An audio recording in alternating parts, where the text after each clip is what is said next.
Good day mga kasityo. Welcome muli sa aking channel, sa Antonio Adventure Attack and Survival. Sa hapong ito, kumakagat ng dilim ha. Ang ating pag-uusapan ay tungkol sa mga anting-anting sa sugal. Kaya, kung mahilig kayo ng anting-anting sa sugal, makinig kayong mabuti at tayo ay umatak na. Ayon sa aking kaibigang si Korek na nag-share ng tungkol sa anting-anting sa sugal, ay ito daw ay buntot ng butiki.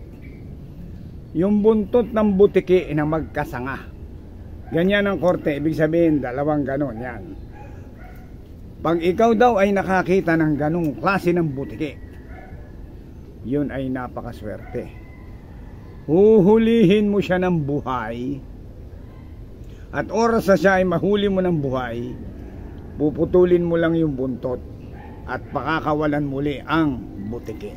Hindi mo kailangang saktan, hindi mo kailangang patayin. At pag nakuha mo na ang buntot ng butiki, ibalot mo sa panyong puti, isilid mo sa iyong bulsa. At napakagaling daw sa sugal, lalong lalo na sa sabong. Dahil kung dala mo ang sanga na buntot ng butiki, pag pumunta ka sa sabungan, makikita mo na agad kung alin ang talong manok dahil walang ulo. Pero ang anting-anting sa sugal na buntot ng butiki na magkasanga ay mahirap hanapin.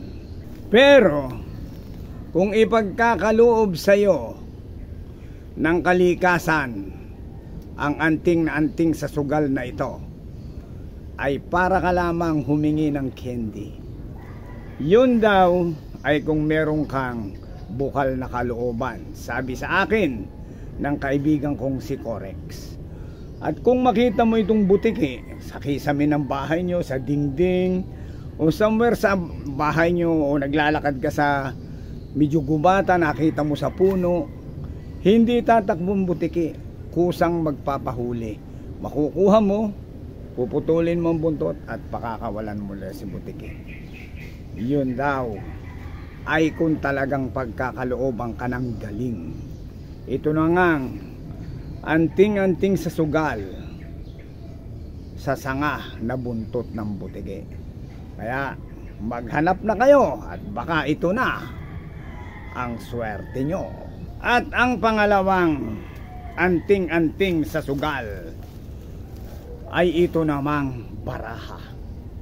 Kung kayo daw ay naglalakad o namamasyal sa isang maliit na gubata na merong magandang batis, may tubig na may malinis sa tubig na umaagos, at kung kayo raw ay nakakita doon ng lumulutang na baraha, walang kahit ano ang numero, basta't lumulutang na baraha, magtataka kayo kung bakit may lumulutang na baraha sa gitna ng batis, sa gitna ng kagubatan. Yun ay ipagkakaloob sa iyo ng kalikasan, ang anting-anting na barahang ito. At yun, kung makita mo maagos yung baraha, damputin mo agad, at yun ay ilagay mo sa iyong wallet. At napakaswerte sa weteng, sa sugal, sa halimbawa tong eats, yan, basta nandyan lang sa iyong bulsa, yan ay epektibo sa lahat ng klase ng sugal. Basta dadalhin mo lagi sa wallet mo. At kung sakaling makakuha ka na ng anting-anting sa baraha, ay hindi ka na mauubusan ng pera dahil lagi kang mananalo sa weteng. Yan. Kaya tulad nga ng sinabi ko, kung kayo may mabuting kalooban at pagkakalooban kayo ng kalikasan, ibibigay sa inyo ng walang kahirap-hirap. At ang isa pang anting-anting sa baraha, whoops, may butas pala rito, ay ito naman. Kung talagang gusto mo na magkaroon ng anting-anting sa baraha, sa sugal, at wala ka namang nakita sa batis na umaagos na may ganong barahang lumulutang sa tubig, meron pang pag-asa na magkaroon ka ng anting-anting sa baraha. Ikaw daw ay magpunta sa isang lumang sementeryo. Yung luma, mas maganda, abandonado ang sementeryo, or yung sinauna, yung public, yung talagang horror ang dating. Ay mga tinutubuan na ng mga palete, yung talagang napakatahimik na lugar. Ang gagawin mo raw, sa araw ng Biyernes Santo, ikaw ay magdadala ng baraha. Mas maganda ang dadalhin mong baraha, yung gamit na, huwag kang magdadala ng brand new, yung gamit na, luma na sa madalit salita. Pumunta ka na ng sementeryo, kailangan Biyernes Santo, tapos maliwanag ang buwan. Ngayon, kung hindi naman maliwanag ang buwan, may pag-asa pa rin. Magdadala ka ng 2 kandila. At yung kandilang 2, yun ang magsisilbing ilaw mo. Ngayon, kung maliwanag naman ang buwan, hindi mo na kailangang magdala ng kandila.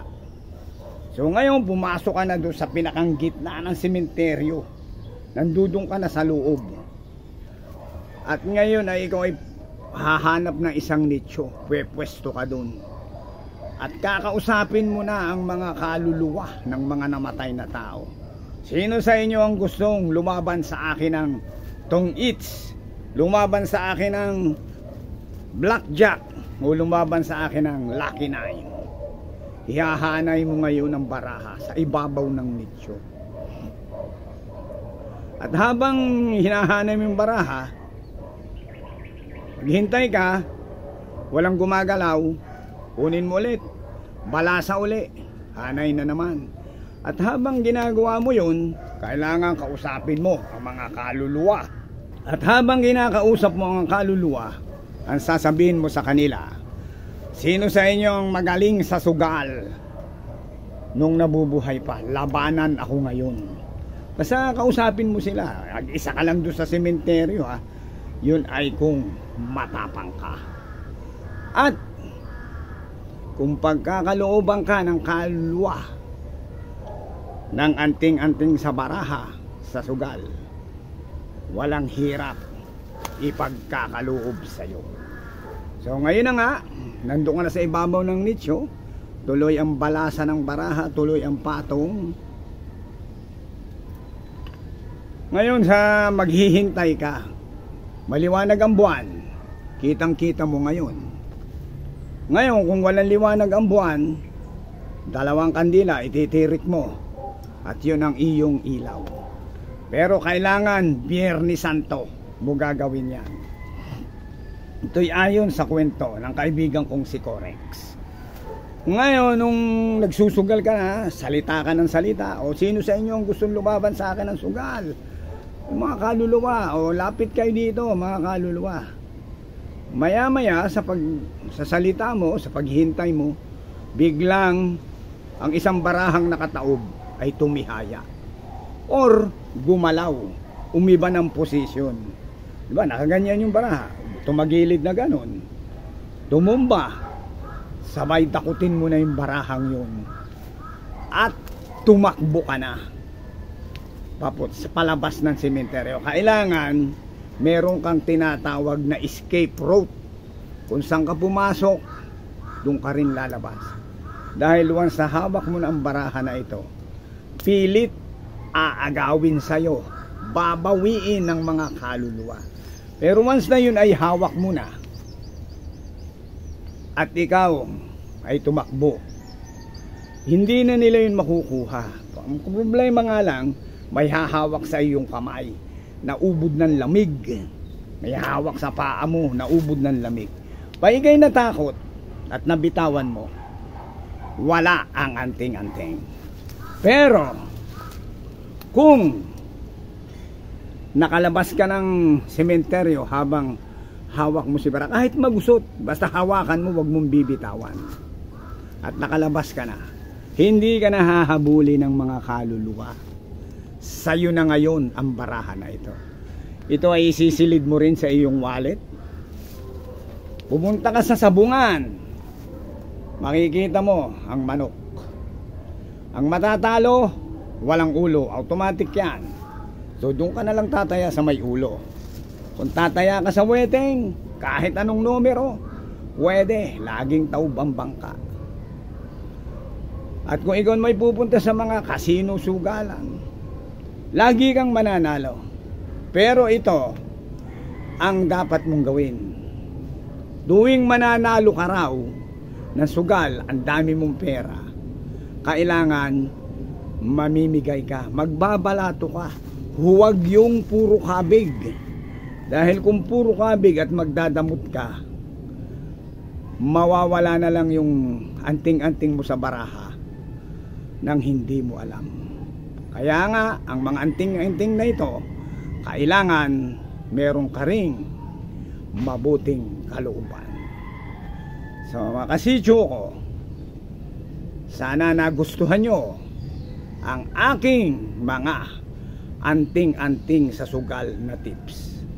Pero ito nga ang aking payo, ito ang payo ko sa inyo. Kailangan meron kayong good intention, mabuti ang intention ng inyong kalooban sa pagkuha ng anting-anting na ito. At huwag na huwag kayong magdadamot. Tuwing mananalo kayo, lagi kayong magbibigay. At mas marami pa ang dadating. Parang katulad lang yan ng isang ilog na umaagos. Pag nilagyan mo ng bara, ang agos ay hindi na tuloy-tuloy, hihina na. So kung yan ay open ang flow ng water, ganun din ang open ng flow ng iyong palad sa pagkamal ng maraming kwarta. So kasidyo ko, ito'y isang tips, pero bahala na kayo kung gusto nyo itong gawin o hindi, dahil ito'y isang anting-anting sa sugal. Sana nagustuhan nyo ang tips ko sa inyo sa anting-anting sa sugal sa hapong ito. Kaya sa susunod pang Antonio Adventure Attack at anting-anting story. Bye-bye.